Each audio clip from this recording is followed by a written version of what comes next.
اللہ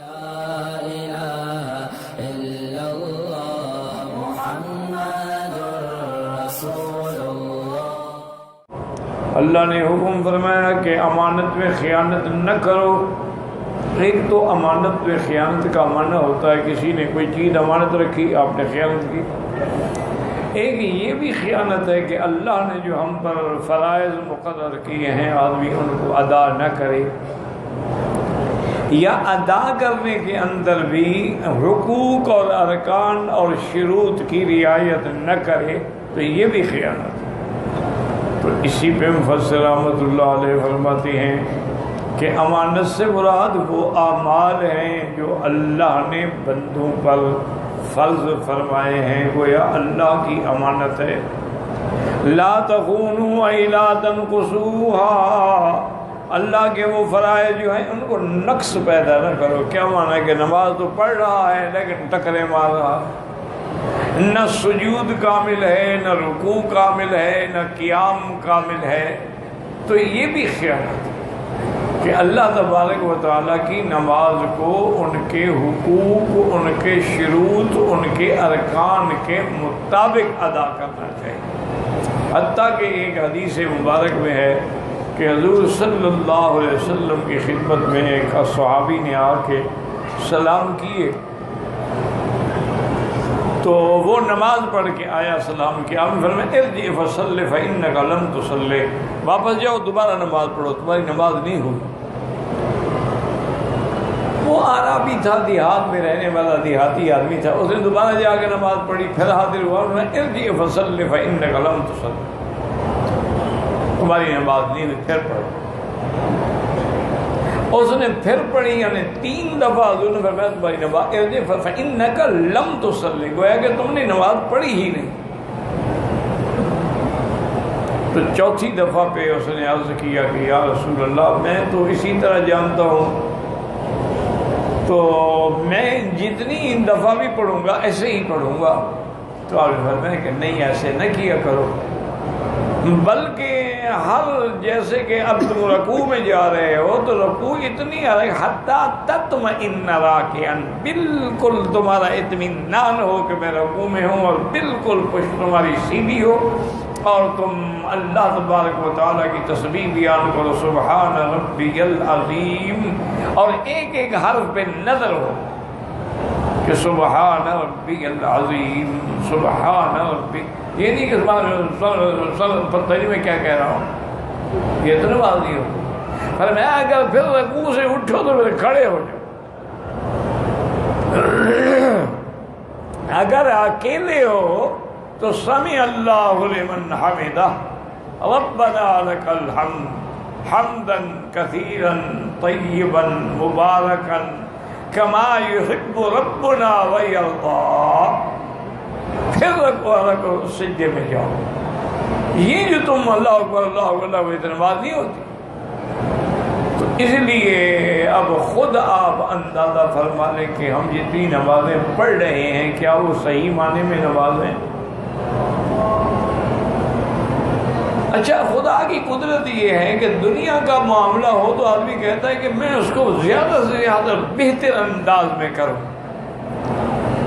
گھر بنانا ہو، کوئی آفس بنانا ہو، کوئی کتاب لکھنی ہو، اس میں کوشش کرے گا کہ بالکل ہر لحاظ سے مکمل ہو، دیکھنے والا کوئی اعتراض نہ کر سکے، لیکن دین کے اندر کوئی فکر نہیں کہ یہ مکمل ہو۔ اور سارے قرآن پاک کا مطالعہ کریں، اب کسی جگہ اللہ نے یہ نہیں فرمایا کہ صلو نماز پڑھو، کسی جگہ، بلکہ جہاں بھی فرمایا اقیم الصلاۃ، نماز قائم کرو، اسی طرح فرمایا مومن جو ہے یقیمون الصلاۃ، نماز قائم کرتے، فرمایا مقیمی الصلاۃ، اقیم الصلاۃ، تو یہ سب جگہ حکم ہے کہ قائم کرو۔ قائم کرو کیا معنی؟ قائم کرنے کا معنی یہ ہوتا ہے کہ نماز کو اس کے شروط اور ارکان کے مطابق ادا کرو اور وقت میں ادا کرو۔ اگر کسی آدمی نے مثلاً سورج غروب ہو رہا ہے نماز پڑھ لی تو نہیں ہوگی. اب حالانکہ نماز تو اس نے پڑھی ہے. طلوع شمس ہو رہا ہے اور نماز پڑھی تو نہیں ہوگی کیونکہ وقت نہیں ہے.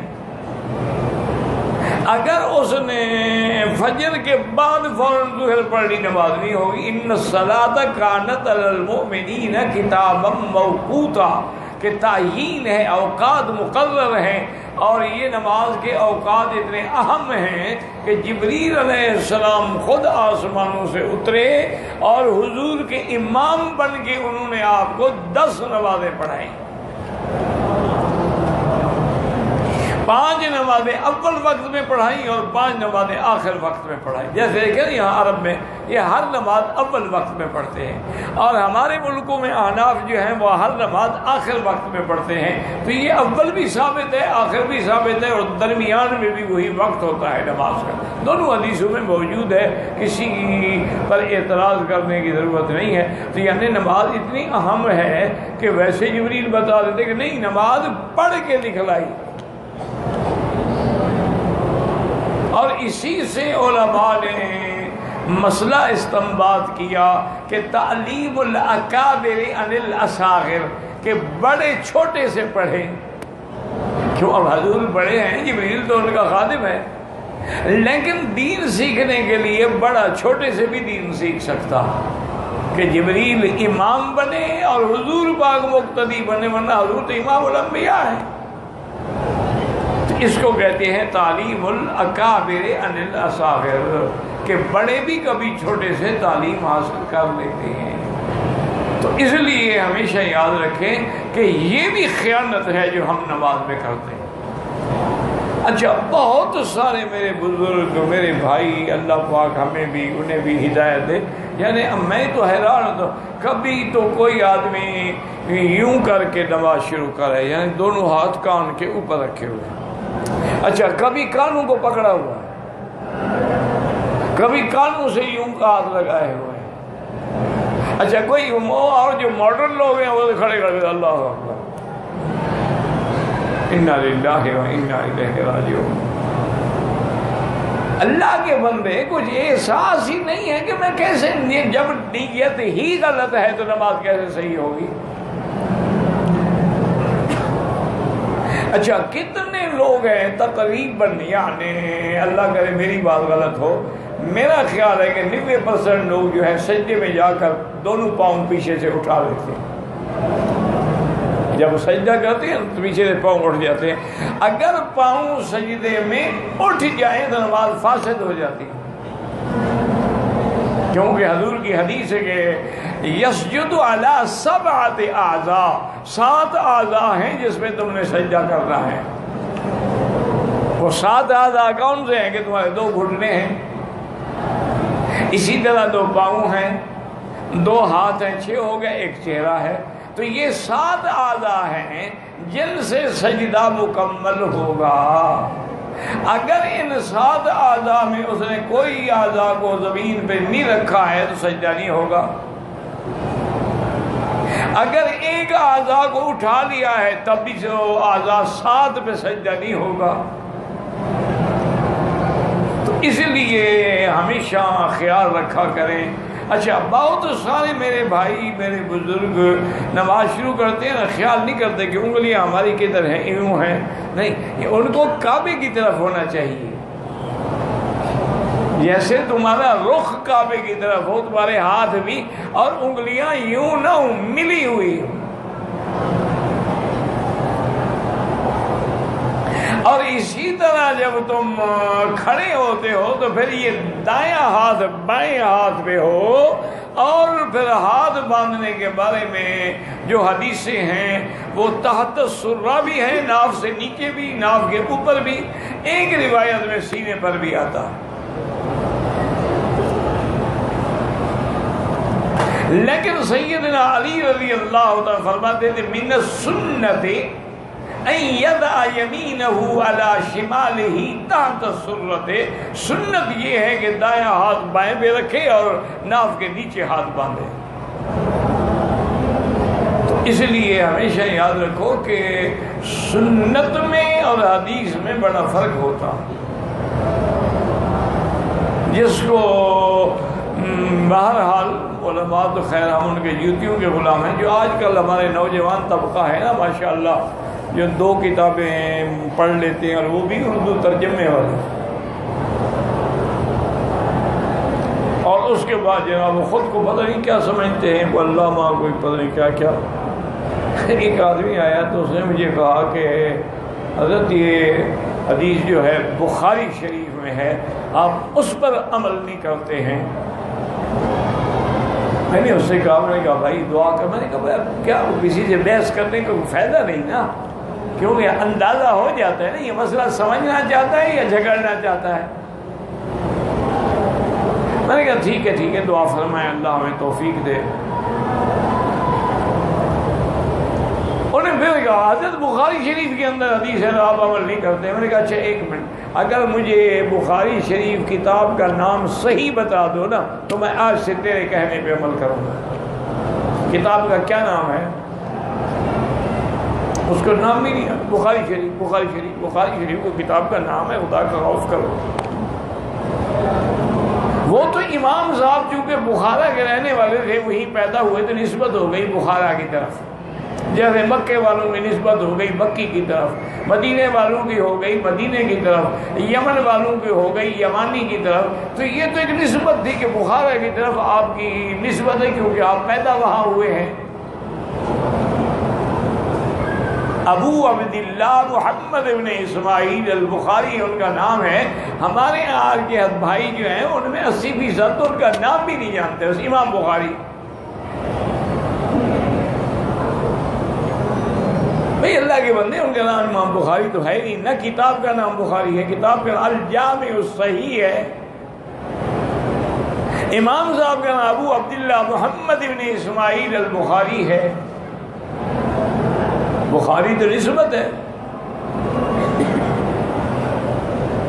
اور آپ حیران ہوں گے کہ امام بخاری جہاں پیدا ہوئے اور پھر خلتنک میں آپ دفن ہوئے، اللہ ان کی قبر پہ کروڑ رحمتیں فرمائے. عظیم محدث تھے، امیر المؤمنین فی الحدیث، بادشاہ تھا حدیث. اور اللہ نے ایسا حافظہ ان کو دیا تھا نا کہ ایک دفعہ پڑھ لیا بس وہ یاد ہو جائے.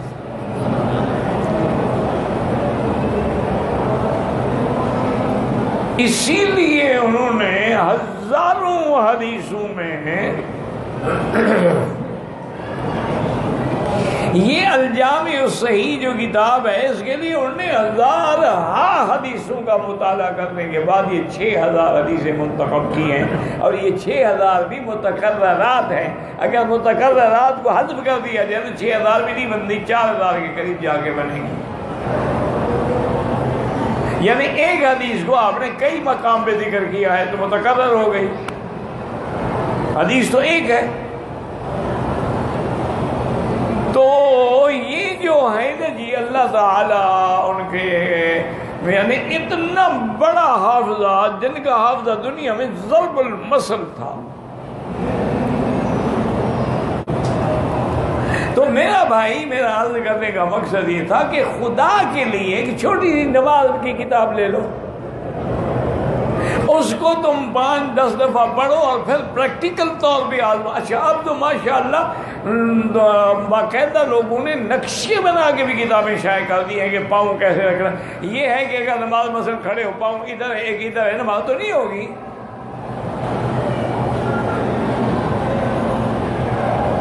اچھا بہت سارے بھائی میرے سجدہ کرتے ہیں تو یوں ہاتھ رکھ کے سجدہ کرتے ہیں، تو نماز تو نہیں ہوتی. اچھا اگر تشہد میں بیٹھے ہو اور تمہارے ہاتھ لٹک رہے ہیں تو نماز تو مکروہ ہو گئی. تشہد میں ہاتھ اوپر ہو پورا اور انگلیاں ملی ہوئی ہوں، رکوع میں انگلیاں کھلی ہوں تاکہ گھٹنے پکڑ کے کھڑے ہو سکو. اور الحمدللہ ثم الحمدللہ کتابیں موجود ہیں، نقشے موجود ہیں، باقاعدہ پاؤں بنے ہوئے ہیں کہ کیسے پاؤں رکھنا ہے. اچھا یہاں میں نے کعبہ شریف میں ایک نہیں ہزاروں کو دیکھا ہوگا کہ کعبہ یوں ہے اور وہ یہ نماز یوں پڑھ رہا ہے. اللہ کے بندے کعبہ سامنے ہو تو عین کعبے میں آدمی کا ہونا شرط ہے، باہر ہو تو جہت کافی ہے، لیکن اگر کعبہ سامنے ہے تو پھر آپ ایسے کھڑے ہوں کہ آپ کا پورا بدن کعبے کے اندر آئے. اسی لیے تو یہاں صفیں گول بنتی ہیں، لیکن نہیں ایسے کھڑے ہوئے وہی کعبہ ادھر ہے تم ایسے کھڑے ہو. اچھا حالانکہ آپ حرم کے باہر یا اندر دیکھ لیں، اللہ حکومت کو جزائے خیر عطا فرمائے کہ اتنی انہوں نے محنت کی ہے کہ یہ نیچے جو پتھر لگا ہے نا، ہر پتھر کا رخ جو ہے وہ کعبے کی طرف ہے. آپ پتھر پہ کھڑے ہو جائیں آپ کی نماز ٹھیک ہو جائے گی. لیکن کوئی دیکھے صحیح نا، کوئی دیکھے تو صحیح نا میں کس پتھر پہ کھڑا ہوں. تو یاد رکھیں کہ یہ بھی نماز میں خیانت ہے، روزے میں بھی خیانت، نماز میں بھی خیانت، زکوٰۃ میں بھی خیانت. کہ جو مال مویشی میں سے جو بالکل مریل بکری ہوئی وہی زکوٰۃ میں پکڑ کے دے دی، یہ بھی خیانت ہے. اسی طریقے سے ہر بات یعنی جو اللہ نے فرائض رکھے ہیں، فرض فرائض و شرع شرائع، اللہ نے فرائض مقرر کی ہے، شریعت مقرر کی ہے، اوامر ہیں، زواجر ہیں، نواہی ہیں، ان سب کا پورا پورا جب تک لحاظ نہیں کرو گے پھر خیانت ہے.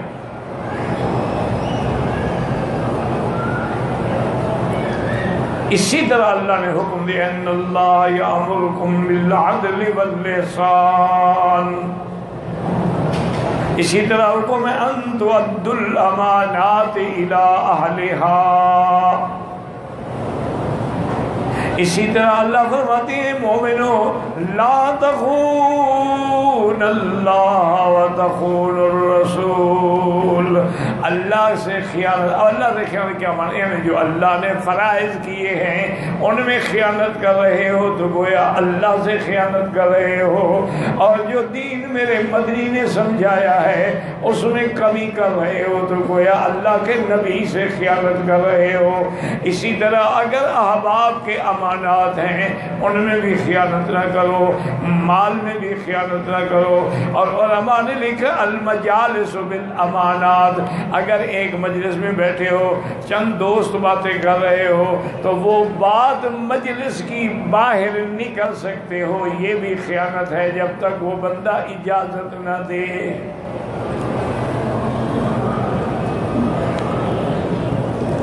اس لیے مفسر رحمۃ اللہ علیہ نے فرمایا ہے کہ تخونوا امانات کا معنی کیا ہے کہ فرائض کے اندر نقص رہ جائے، صحیح ادا نہ ہو.